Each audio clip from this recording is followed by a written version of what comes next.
October 31st, 2011. End of the month here with Saquan Jones. Thanks for having me, Stephen Thompson. On the spot. On the spot political analyst. First subject, the global market, finances. Hey, we had an interesting month. It was scary. We started off in the euro. We talked about our last show. Interestingly enough, the global financial situation was on a trigger-thin situation in Germany. And giving the audience a little bit of background, we look at Greece basically defaulting on all their debt. This week, they came up with a solution to that particular problem. Chancellor Angela Merkel, of Germany, led a group to say, we're going to work this out. But the question is, will it really work out? Well, I mean, there were two things that I sort of found interesting during her analysis. One is that they're potentially forgiving half of Greece's debt. Right. I mean, I don't know if that sort of sends the right message. But I mean, I guess it's what was necessary to be done at the time. The other portion of what she said is that this solution does not prevent a country from starting a war. Pretty interesting comment, huh? Very. And you know, my background is finance and political science. So the one thing that I look at, and the reason why the United States is, and then the one thing, my criticism of Obama, I'm gonna bring this to Obama real quick, is the fact that he has not done a good enough job to say why America is in this sort of scenario it's in right now, and it's because of the European markets. Our markets are so intertwined together that if something happens, for instance, an example, Japan's earthquake stopped production for Toyota. Toyota could not bring cars over. The individual who sells the cars could not sell Toyotas. He or she potentially lost their job because of the earthquake. 50 years ago, you could say, you know, the atomic bomb hit Japan and no one really stopped living, you know? So now, when you go into Angela Merkel's comments about war, usually when we're in this sort of situation, war is the answer. You know, you explain that to the audience. You destroy a whole bunch of stuff. Right.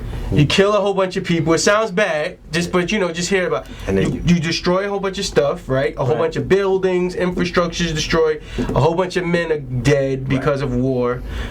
So you need somebody to fill those jobs that those men who had died, and then you need somebody to rebuild everything up. Tell the audience, not to interject. I just want you to explain this to the audience. Right. What happens? How is that good for the economy? For whose economy? Their economy. Their economy. How would that be good for the Greek economy? The key issue is the Greece. If in fact Greece defaulted, it affected basically France was on the line almost in the end, almost literally all their banks were on the hook. So in essence, if in fact, it's like not paying your mortgage. In that case, if you don't pay your mortgage, they take your house. In that case, the metaphor is if that failed, the French banking system would go down the drain. Well, and a better example would be if your house got foreclosed. Right. They boarded up your house. Right. Now Norm's house is right next door. And lost value. So, and the way that the euro was set up was everybody was, in this thing together. Right. So if Greece failed, then the EU, the European Union would have failed, and in essence, our banks, like we can't assume Citibank and J.P. Morgan Chase are just American banks. They're international banks. So if their branches would have failed in Europe, then eventually it's just one company, so they would eventually have failed again. Explain it to the audience how, in a grief-stricken financial situation, a war becomes profitable. The war becomes profitable because you now are putting war. Abraham Lincoln once said, the only thing good about war is its ending. Right? But there are other good things about war too. Well, I got a problem with steal a whole bunch of stuff. It's true. Companies making plenty of money. They make it.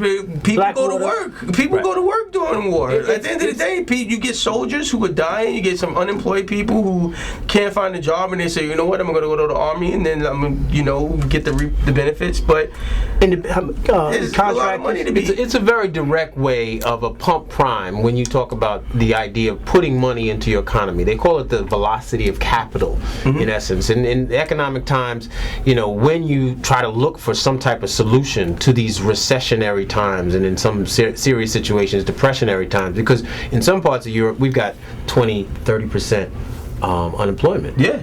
But we think we got bad here. And that's where Obama, and I'm following, but that's where he failed. He has failed as a communicator. As Americans, we have this ideology of some sort of isolationism. You know what I mean? I know. Where we don't think that we are part of a world sort of issue, and our financial systems are a world issue.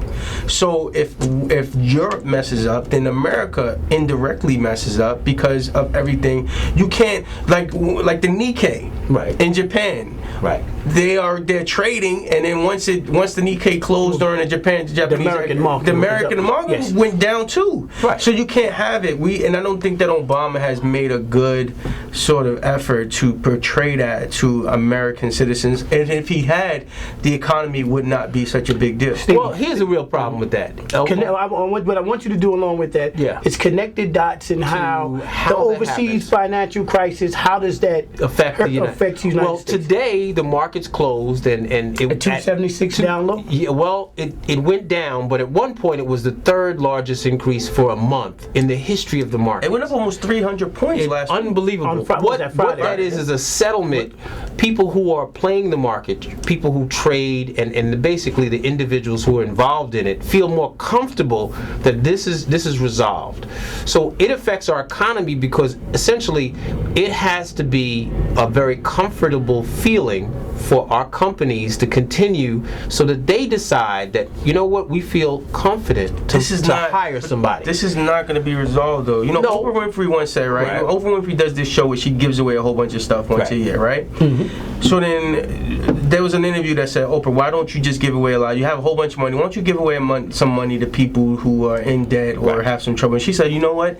If I give away the money, then they never learn the lesson. Well, and this is what's going to happen with Greece. Well, the problem is it's always a moral hazard, and the problem is. But what's America's problem? Well, you got to realize we haven't learned the lesson. The banks have not learned the lesson. We have Occupy Wall Street because we have not learned the lesson. You have all that money that went in, and nobody's giving it out. One of the things.